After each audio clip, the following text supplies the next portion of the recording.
जय हिंद साथियों, स्वागत है आप सभी का सक्सेस वर्ल्ड एमसीक्यू चैनल पर। तो दोस्तों, साइंस के प्रश्नों का आज प्रैक्टिस सेट 2 चलेगा। इससे पहले कल आपका एक प्रैक्टिस सेट हुआ था। अगर आप लोगों ने उस वीडियो को नहीं देखा है तो उसका लिंक आपको यहाँ ऊपर शो हो रहा होगा, आप लोग देख सकते हैं, या फिर उसका लिंक आपको वीडियो के डिस्क्रिप्शन बॉक्स में मिल जाएगा। और दोस्तों, ये प्रैक्टिस सेट मध्य निषेध सिपाही और बिहार पुलिस की नई भर्ती दोनों के लिए इम्पोर्टेंट रहेगा। तो चलिए जल्दी से आप सभी लाइव में जुड़ जाइए। सभी को गुड इवनिंग। और जो स्टूडेंट चैनल पर पहली बार आए हैं, आप लोग क्लास टाइमिंग को देख सकते हैं। डेली रात 8:30 बजे से ये क्लास आपको मिलेगा। तो पहला प्रश्न आपके सामने है, घरेलू फ्यूज तार का होता है। सभी ऑप्शन को ध्यानपूर्वक पढ़िए। और दोस्तों, प्रत्येक स्टूडेंट को नीचे लाइव चैट में अपना आंसर बताना है। आंसर करने के लिए आप लोगों को मैक्सिमम 5 से 6 सेकंड का टाइम दिया जाएगा। तो यहाँ पे पहले प्रश्न का आंसर जो भी बच्चे ऑप्शन बी बता रहे हैं, बिल्कुल सही जवाब है। घरेलू फ्यूज तार का निम्न गलनांक होता है। और फ्यूज तार जो है ये किसका मिश्रण होता है, ये भी पूछा जाता है। तो Sn + Pb, याद रखिएगा, Sn + Pb के मिश्रण से बनता है फ्यूज तार। दूसरा प्रश्न है, मानव शरीर के किस अंग में यूरिया का निर्माण होता है। बिल्कुल आपके एग्जाम में पूछा जाने वाला प्रश्न है, फटाफट से आंसर बताइए। मानव शरीर के किस अंग में यूरिया का निर्माण होता है। तो यहाँ पे दूसरे प्रश्न का आंसर जो भी बच्चे ए बता रहे हैं, बिल्कुल सही जवाब है, यकृत में होता है। यकृत ग्रंथि मानव शरीर की सबसे बड़ी ग्रंथि है। तीसरा प्रश्न है, वायुमंडल में प्रकाश के विसरण का कारण क्या है। और दोस्तों, मध्य निषेध सिपाही की परीक्षा में मात्र अब 1 महीने का समय बचा हुआ है, इसलिए आप सभी अब रेगुलर क्लास कीजिए। तो यहाँ पे आंसर क्या होगा, वायुमंडल में प्रकाश के विसरण का कारण क्या है। तो याद रखिएगा, धूल कण। जो भी बच्चे बी बता रहे हैं, बिल्कुल सही जवाब है, धूल कण। चौथा प्रश्न है, प्रकाश रासायनिक धूम कोहरे के बनने के समय निम्न में कौन सी गैस उत्पन्न होती है। चलिए आप सभी चौथे प्रश्न के लिए आंसर बताएंगे। प्रकाश रासायनिक धूम कोहरे के बनने के समय निम्न में कौन सी गैस उत्पन्न होती है। तो दोस्तों, यहाँ पे सही जवाब है ओजोन। याद रखेंगे, ऑप्शन के अकॉर्डिंग आंसर बताना है। ओजोन का सूत्र होता है O3। ओजोन दिवस कब मनाते हैं, 16 सितंबर को प्रत्येक वर्ष ओजोन दिवस मनाया जाता है। ओजोन परत की मोटाई को किस में मापते हैं, डॉप्सन में मापा जाता है। ओजोन लेयर किस मंडल में पाया जाता है, समताप मंडल में। मीथेन गैस की बात करें तो इसको मार्स गैस कहा जाता है। इसका सूत्र होता है CH4। आगे देखिए, यदि एक तरंग की आवृत्ति बढ़ती है तो इसकी तरंग दैर्ध्य पर क्या असर होता है। बिल्कुल 1 नंबर का प्रश्न है, फटाफट से आंसर कीजिए। यदि एक तरंग की आवृत्ति बढ़ती है तो इसकी तरंग दैर्ध्य पर क्या असर होगा। तो याद कर लीजिए, आंसर हो जाएगा, यह घट जाता है। सी ऑप्शन आपका सही आंसर है। थर्मोस्कोप का आविष्कारक किसे माना जाता है। चलिए आप सभी छठे प्रश्न के लिए आंसर बताएंगे। थर्मोस्कोप का आविष्कारक किसे माना जाता है। और दोस्तों, आज से पहले जितने भी क्लास हुए हैं, सभी क्लास को प्लेलिस्ट में ऐड कर दिया गया है। लगभग 3 से 4 प्लेलिस्ट होगा। और उस प्लेलिस्ट का लिंक आपको यहाँ बीच में ऊपर साइड में शो होगा, तो आप लोग क्लिक करके देख सकते हैं। तो यहाँ पे इस प्रश्न का आंसर क्या होगा। तो जो भी बच्चे ऑप्शन ए बता रहे हैं, बिल्कुल सही जवाब है, गैलीलियो। केपलर की बात करें, इन्होंने ग्रहों की गति का नियम दिया था, केपलर ने। पूर्ण आंतरिक परावर्तन होता है जब प्रकाश जाता है। वेरी इंपॉर्टेंट प्रश्न है, इसको आप सभी मार्क कर लीजिए। ये प्रश्न एग्जाम में काफ़ी बार पूछा गया है। चलिए आंसर करेंगे। पूर्ण आंतरिक परावर्तन होता है जब प्रकाश जाता है। तो याद कर लीजिए, हीरे से कांच में। ए ऑप्शन जो भी बच्चे दिए हैं बिल्कुल सही जवाब है। और पूर्ण आंतरिक परावर्तन कब होता है? जब प्रकाश जो है सघन माध्यम से विरल माध्यम में प्रवेश करता है। किस वैज्ञानिक ने प्रकाश के तरंग सिद्धांत को प्रतिपादित किया था? चलिए 9 के लिए आप सभी आंसर बताएंगे। किस वैज्ञानिक ने प्रकाश के तरंग सिद्धांत को दिया था? तो यहाँ पे आंसर है क्रिश्चियन हाइगेंस। बी ऑप्शन जो ही बच्चे बता रहे हैं बिल्कुल सही जवाब है। ऑटोमोबाइल्स के इलेक्ट्रॉनिक ब्रेक के लिए कार्य करने का सिद्धांत क्या है? चलिए 10 के लिए फटाफट से आंसर बताएंगे। बहुत ही सिंपल प्रश्न है। ऑटोमोबाइल्स के इलेक्ट्रॉनिक ब्रेक के लिए कार्य करने का सिद्धांत क्या है? तो दोस्तों ये है पास्कल का नियम, इसी के सिद्धांत पर कार्य करता है। तो डी ऑप्शन आपका सही जवाब है। यदि पृथ्वी के घूर्णन की गति बढ़ जाती है तो शरीर का वजन क्या होगा? चलिए आप सभी 11 के लिए फटाफट से आंसर बताएंगे। यदि पृथ्वी के घूर्णन की गति बढ़ जाती है तो शरीर का वजन क्या होगा? याद कर लीजिए, घट जाएगा। अभिकेंद्रीय बल द्वारा खाली स्थान कार्य किया जाता है। ये प्रश्न भी एग्जाम के लिए इम्पोर्टेंट बनेगा। हमने आपको कल बताया था अभिकेंद्रीय बल और अपकेंद्रीय बल। तो यहाँ पे आंसर क्या होगा? अभिकेंद्रीय बल द्वारा कार्य किया जाता है, तो याद रखिएगा 0। यहाँ पे बी ऑप्शन आपका सही आंसर है। निम्नलिखित में से कौन सा एक यौगिक नहीं है? बिल्कुल आपको सोच समझकर आंसर बताना है। और आपके जितने भी प्रश्न सही होते हैं आपको सेशन के लास्ट में कमेंट करके बताना है। तो देखिए कार्बन डाइऑक्साइड ये यौगिक है, सोडियम क्लोराइड ये भी यौगिक है, जल भी यौगिक है, लेकिन लोहा ये यौगिक नहीं है। तो बी ऑप्शन आपका सही जवाब है। स्टेनलेस स्टील मिश्र धातु है। ये प्रश्न बिहार पुलिस में एक बार पूछा जा चुका है। स्टेनलेस स्टील मिश्र धातु है। तो दोस्तों यहाँ पे आंसर क्या हो जाएगा? स्टेनलेस स्टील में लोहा, क्रोमियम, मैग्नीज और कुछ मात्रा में कार्बन होते हैं। तो सही आंसर है सी ऑप्शन। किस धातु से बनाई मिश्र धातु को हवाई जहाज तथा रेल के डिब्बों में पुर्जों के काम में लिया जाता है? चलिए फटाफट से आंसर कीजिए। तो यहाँ पे आंसर क्या हो जाएगा? याद रखिएगा एल्युमिनियम। सी ऑप्शन जो ही बच्चे दिए हैं बिल्कुल सही जवाब है, एल्युमिनियम। आगे देखिए, गैल्वेनीकृत लोहे पर लेप होता है। चलिए आप सभी 16 के लिए फटाफट से आंसर बताएंगे। गैल्वेनीकृत लोहे पर किसका लेप होता है? बहुत ही आसान प्रश्न है, जस्ते का लेप होता है। एल्युमिनियम बनाने के लिए कौन से मुख्य खनिज का प्रयोग होता है? चलिए आप सभी 17 के लिए फटाफट से आंसर बताएंगे।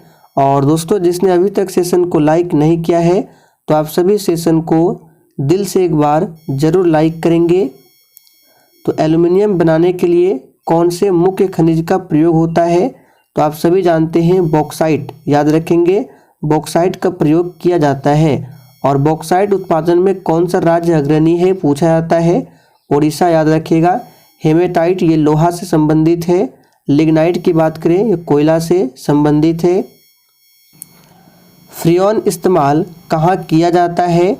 चलिए आप सभी 18वें प्रश्न के लिए आंसर बताएंगे। और इसका PDF आपको टेलीग्राम पर मिल जाएगा। टेलीग्राम का लिंक इसी वीडियो के नीचे डिस्क्रिप्शन बॉक्स में है। तो फ्रियोन इस्तेमाल कहाँ किया जाता है? याद रखेंगे रेफ्रिजरेटर में। ए ऑप्शन जो ही बच्चे दिए हैं बिल्कुल सही आंसर है। इनमें से सबसे ज़्यादा अभिक्रियाशील कौन है? चलिए 19 के लिए फटाफट से आंसर कीजिए। इनमें से सबसे ज़्यादा अभिक्रियाशील कौन है? तो यहाँ पे जो भी बच्चे ऑप्शन ए बता रहे हैं बिल्कुल सही जवाब है, फ्लोरीन है। फ्लोरीन पूछा जाता है परमाणु क्रमांक, तो याद रखिएगा 9। और इलेक्ट्रॉनिक विन्यास की बात करें तो 2 और 7। एक ट्रांसफार्मर कार्य करता है, चलिए आंसर कीजिए, एक ट्रांसफार्मर किस सिद्धांत पर कार्य करता है। तो दोस्तों यहाँ पे आंसर हो जाएगा, एक ट्रांसफार्मर जो है ये अन्योन्य प्रेरण के सिद्धांत पर कार्य करता है। तो बी ऑप्शन आपका सही आंसर है। शरीर में ताप संतुलन का कार्य कौन करता है। चलिए फटाफट से आंसर कीजिए और प्रत्येक स्टूडेंट को आंसर बताना है, तभी आपका प्रॉपर तरीके से रिवीजन होगा। तो शरीर में ताप संतुलन का कार्य कौन करता है, याद रखिएगा हाइपोथैलेमस ग्रंथि। बी ऑप्शन जो ही बच्चे दिए हैं बिल्कुल सही जवाब है।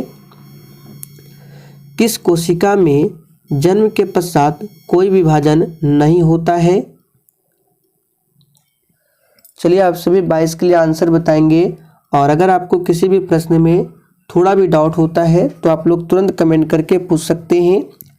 तो किस कोशिका में जन्म के पश्चात कोई विभाजन नहीं होता है, तो यहाँ पे आंसर हो जाएगा न्यूरॉन।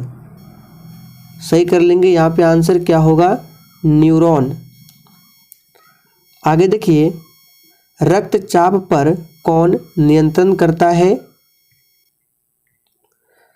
चलिए 23 के लिए फटाफट से आंसर कीजिए, रक्तचाप को कौन नियंत्रित करता है, आपको बताना है।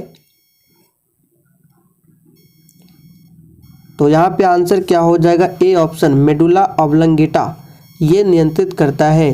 रक्तचाप की बात करें तो रक्तचाप को किससे मापा जाता है, तो स्फिग्नोमैनोमीटर से रक्तचाप को मापा जाता है। और एक सामान्य मनुष्य के लिए ब्लड प्रेशर पूछा जाता है, रक्तचाप 120 और 80, ये जरूर ध्यान रखना है।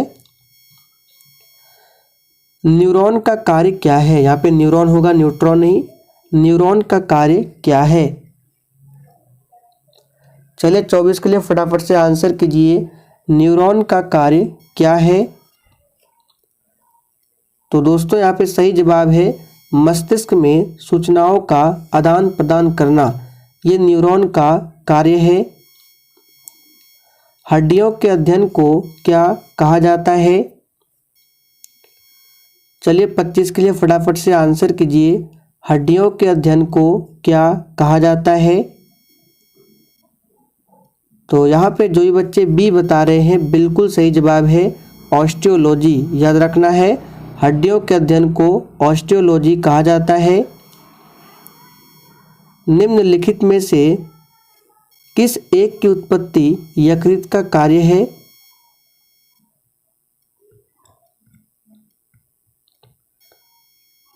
तो यहाँ पे सही जवाब है बी ऑप्शन यूरिया। याद रखिएगा, बी ऑप्शन जो ही बच्चे दिए हैं सही जवाब है। शरीर में अतिरिक्त ग्लूकोज ग्लाइकोजन में परिवर्तित होकर भंडारित रहता है, कहाँ पर, अमाशय में, यकृत में, अग्नाशय में, या फिर डी पित्त में। तो देखिए दोस्तों, शरीर में जो अतिरिक्त ग्लूकोज है ग्लाइकोजन में परिवर्तित होकर ये भंडारित होता है, याद रखिएगा कहाँ पर, यकृत में। बी ऑप्शन आपका सही जवाब है। एस्पिरिन कहाँ से मिलती है।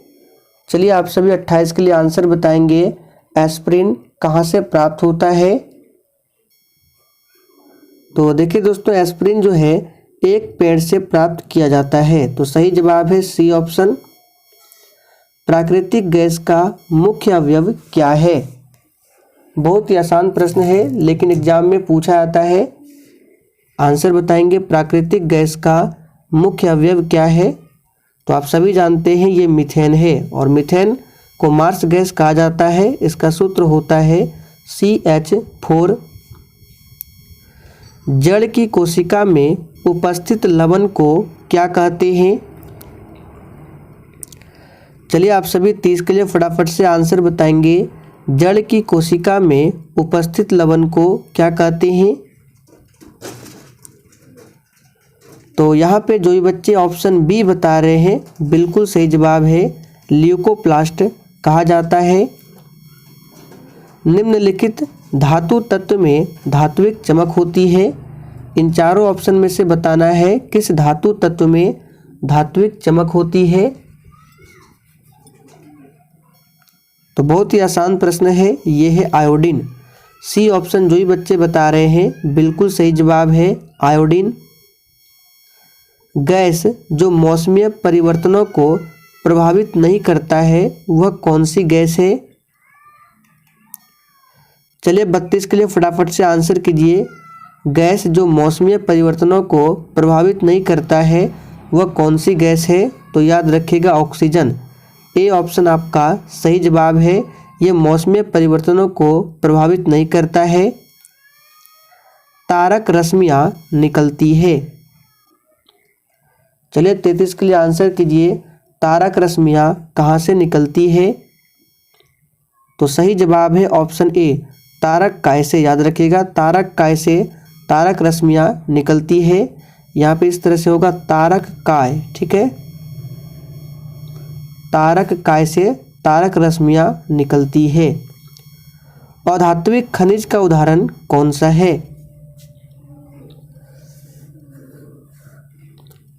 तो यहाँ पे आंसर क्या होगा फटाफट से बताइए। अधात्विक खनिज का उदाहरण क्या है। तो ये है मैग्नीज। मैग्नीज क्या है, अधात्विक खनिज का उदाहरण है। सूर्य के द्वारा विकिरित ऊर्जा का कारण क्या है। सबसे पहले आपको ध्यान रखना है सूर्य में मुख्य रूप से दो गैसें होती है, हाइड्रोजन और हीलियम। ध्यान रखेंगे। और हमारा सूर्य जो है नाभिकीय संलयन पर काम करता है। तो सही जवाब है बी ऑप्शन। आप लोग कमेंट करके बताइए हाइड्रोजन बम किस सिद्धांत पर कार्य करता है। निम्नलिखित में से कौन जीवाणु द्वारा उत्पन्न एक सामान्य रोग है। चलिए फटाफट से आंसर बताइए। निम्नलिखित में से कौन जीवाणु द्वारा उत्पन्न एक सामान्य रोग है। तो यहाँ पे जो भी बच्चे सी बता रहे हैं बिल्कुल सही जवाब है हैजा। जीवाणु द्वारा उत्पन्न सामान्य रोग है हैजा। हैजा जो है जीवाणु के कारण होता है। मलेरिया किसके कारण होता है, प्रोटोजोआ के कारण। कौन सा प्रोटोजोआ, तो प्लाज्मोडियम नाम का प्रोटोजोआ है, उसी के कारण मलेरिया है। किस माध्यम में ध्वनि का वेग अधिकतम होता है। तो ये प्रश्न बहुत ही सिंपल है, हमने आपको काफ़ी बार बताया है। ध्वनि का वेग सबसे अधिक ठोस में, उसके बाद द्रव में और सबसे लास्ट में गैस में। तो सही जवाब है बी ऑप्शन, ठोस में। और ध्वनि का वेग निर्वात में गमन नहीं करती है, ये आपको जरूर ध्यान रखना है। मानव हृदय में शुद्ध रक्त पाया जाता है। चलिए फटाफट से आंसर कीजिए। अब यहाँ पे रक्त की बात करें तो रक्त का पीएच मान होता है 7.4, जो क्षारीय प्रकृति का होता है। और मानव हृदय में जो शुद्ध रक्त है ये पाया जाता है महाधमनी एवं बाह्य निलय में। याद कर लेंगे, पूछा हुआ प्रश्न है। निम्नलिखित में से कौन एक गैर परंपरागत ऊर्जा के स्रोत है। बिल्कुल इसी तरह के प्रश्न आपके एग्जाम में भी पूछे जाएंगे। चलिए आंसर कीजिए। निम्नलिखित में से कौन एक गैर परंपरागत ऊर्जा के स्रोत है। तो यहाँ पे आंसर हो जाएगा डी ऑप्शन, पवन या वायु। ये क्या है, गैर परंपरागत ऊर्जा के स्रोत है। बाकी कोयला, पेट्रोल, डीजल ये क्या है, परंपरागत ऊर्जा के स्रोत है। किस कारण से आकाश का रंग नीला दिखाई पड़ता है। बहुत ही कॉमन प्रश्न है लेकिन एग्जाम में पूछा जाता है और इसमें बच्चे अक्सर कंफ्यूज होते हैं। किस कारण से आकाश का रंग नीला दिखाई देता है। तो जो भी बच्चे ऑप्शन सी बता रहे हैं बिल्कुल सही जवाब है, प्रकाश के प्रकीर्णन के कारण। याद रखेंगे। तो दोस्तों आज के लिए इतना ही। अगर सेशन थोड़ा भी पसंद आया हो तो प्लीज़ आप सभी सेशन को अधिक से अधिक दोस्तों के साथ ज़रूर शेयर करें।